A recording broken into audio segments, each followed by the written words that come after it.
ভাই একাত্তর ভাই একাত্তর ভাই একাত্তর ভাই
আপনি রেকর্ড যেটা সেটা করেন, সুবিধা নেই।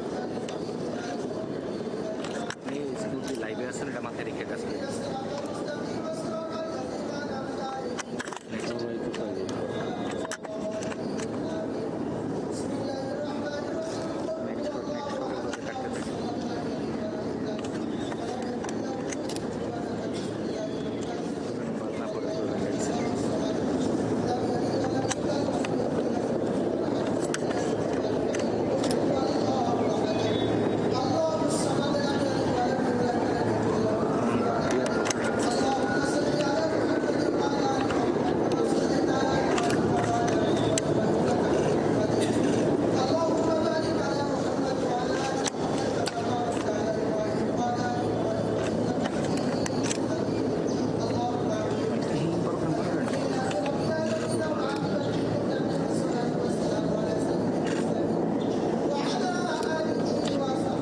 গ্লিটারের টুইন লেমন ও অ্যান্টিব্যাকটেরিয়াল ফর্মুলা বাসনকে চকচকে জীবাণুমুক্ত করে আমাদের দেয় গ্লিটার গ্যারান্টি।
কিন্তু এরই মধ্যে জিয়া উদ্যানে শহীদ রাষ্ট্রপতি জিয়াউর রহমান এবং তার মা বেগম খালেদা জিয়ার যেই সমাধিস্থল, সেই সমাধিস্থল থেকে শ্রদ্ধা নিবেদন শেষে তিনি বের হচ্ছেন এবং তার সঙ্গে আমরা দেখতে পাচ্ছি মন্ত্রী পরিষদ সদস্য সহ সংশ্লিষ্ট যারা রয়েছে তারা সহ তিনি জিয়া উদ্যান থেকে বের হতে আমরা দেখতে পাচ্ছি।